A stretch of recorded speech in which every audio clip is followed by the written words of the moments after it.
আলুর দম হয়তো অনেক রকম ভাবে বানিয়ে দেখেছো, কিন্তু একবার এই রকম করে ধাবা স্টাইলে আলুর দম বানিয়ে দেখো, দারুণ লাগবে।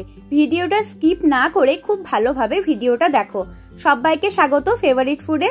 আজ তোমাদের সাথে শেয়ার করছি আমিষ আলুর দমের রেসিপি, সেটাও আবার ধাবা স্টাইলে। শীতকালে যে নতুন আলুগুলো ওঠে, আমি এখানে সেই আলুই নিয়েছি, তবে একটু ছোট ছোট, আর খোসাগুলো ছাড়িয়ে জলের মধ্যে ভিজিয়ে রেখেছিলাম। আর তোমরা যদি বড় আলু নাও তাহলে সেটাকে অর্ধেক করে নিলেও হবে। কাঁটা চামচ বা চাকু দিয়ে আলুর গায়ে বেশ অনেকগুলো ছিদ্র করে দিচ্ছি, তাহলে মশলাগুলো আলুর মধ্যে খুব ভালো করে ঢুকবে আর সাথে আলুটা কম সময়ে সেদ্ধও হবে। আলু থেকে জলটা ঝরিয়ে নিয়েছি। এখন দিচ্ছি নুন, হলুদ আর কাশ্মীরি শুকনো লঙ্কা গুঁড়ো।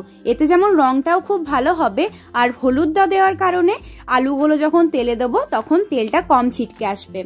দেখো, এদিকে আমি সর্ষের তেল গরম করে নিয়েছি। এবার একে একে সব আলুগুলো তেলের মধ্যে দিয়ে দিচ্ছি। তেলটা একটু বেশি দিয়েছি, দুই পাশ খুবই কড়া করে ভেজে নিতে হবে। হিটটা একদম লো রেখেছি, তাহলে ভাজতে ভাজতে আলুটা কিছুটা সেদ্ধ হয়ে আসবে। দেখো, আমি দুই পাশে একদম লাল লাল কড়া কড়া করে ভেজে নিয়েছি। এখন আলুগুলো তুলে রাখছি। কড়াইতে প্রায় বড় চামচের 6 থেকে 7 চামচ সর্ষের তেল রেখে বাকি তেলটা তুলে রেখেছি। এখন ওই তেলে দিয়ে দিচ্ছি একটা লবঙ্গ, একটা ফাটানো এলাচ, স্লাইস করা পেঁয়াজ আর রসুনের কোয়া। এখানে আমি একটা বড় সাইজের পেঁয়াজকে স্লাইস করে দিয়েছি, আর রসুন দিয়েছি প্রায় 15 কোয়া মতো। পেঁয়াজ আর রসুনটাকে 5 মিনিট মতো ভেজে নিয়ে এখন দিয়ে দিচ্ছি 4 টুকরো আদা আর 5-6টা মতো কাজু বাদাম।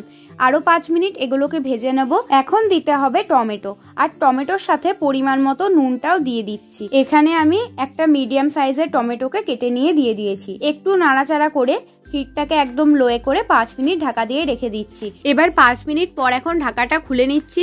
দেখো, টমেটোটা আগের থেকে অনেকটাই নরম হয়ে গেছে। একবার নাড়াচাড়া করে নিয়ে কিছুক্ষণ রেখে দিচ্ছি ঠান্ডা হওয়ার জন্য। ঠান্ডা হয়ে গেছে, এখন এগুলোকে পেস্ট বানিয়ে নেব। 4 থেকে 5 চামচ জল দিয়েছি। একদম মিহি একটা পেস্ট বানিয়ে নিতে হবে। তোমরা চাইলে এই পেস্টটাকে ছেঁকেও নিতে পারো। পেস্টটা মিহি হলে টেক্সচারটা খুব সুন্দর আসবে। বড় চামচের 4 চামচ তেল নিয়েছি।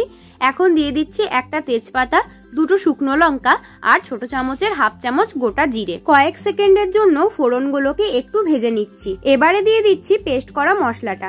মশলাটা কিন্তু নিচে লেগে যাওয়ার সম্ভাবনা আছে, তাই মশলাটাকে অনবরত নাড়িয়েই যেতে হবে, ছেড়ে চলে গেলে হবে না। প্রায় 6 থেকে 7 মিনিট মশলাটা ভেজে নিয়েছি। দেখো, এখন তেলটাও বেরিয়ে এসেছে। এখন লো হিটে রেখে বাকি মশলাগুলো দিয়ে দিচ্ছি। ছোট চামচের 1 চামচ করে জিরে গুঁড়ো, ধনে গুঁড়ো, 1/2 চামচ হলুদ, 1 চামচ কাশ্মীরি শুকনো লঙ্কা গুঁড়ো, ঝালের জন্য দিচ্ছি শুকনো লঙ্কা গুঁড়ো, আর 2 চামচ জল। এবার এই মশলাগুলোকে খুব ভালো করে কষিয়ে নিচ্ছি। আর ওই যে পেস্টটা বানিয়েছিলাম, সেই মিক্সির বাটিতে একটু জল দিয়েছিলাম, সেই জলটাই কিন্তু আমি এখানে ব্যবহার করলাম। দেখো, কষাতে কষাতে আবারও তেলটা বেরিয়ে এসেছে। এখন দিয়ে দিচ্ছি মটরশুঁটি বা কড়াইশুঁটি। এটা দিতেই হবে এমন না, চাইলে না দিতেও পারো।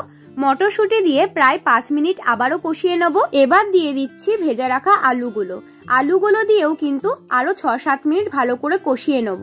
পুরো রান্নাটাই দেখলে আমি খুব ভালো করে কষিয়ে কষিয়ে করেছি। এইভাবে আলুর দমটা বানালে কিন্তু খুবই টেস্টি হবে। এবার দিয়ে দিচ্ছি প্রায় 1.5 কাপ মতো জল। জলটাকে ভালো করে মিশিয়ে লো হিটে ঢাকা দিয়ে আলুটা সেদ্ধ করে নেব। আলুটা ভাজার সময় কিছুটা সেদ্ধ হয়ে গিয়েছিল, তাই খুব বেশি সময় লাগবে না সেদ্ধ হতে। আমি 10 মিনিট পর ঢাকা খুলে একবার চেক করে নিচ্ছি। আলুটা সেদ্ধ হয়ে গেছে, তবে আমি গ্রেভিটা আর একটু কম রাখবো বা আর একটু ঘন রাখবো। আমি গ্রেভিটাকে আরো 5 মিনিট ফুটিয়ে নিচ্ছি। দেখো, আমি এইরকম গ্রেভি রেখেছি, তোমরা তোমাদের পছন্দ মতো গ্রেভি রাখবে।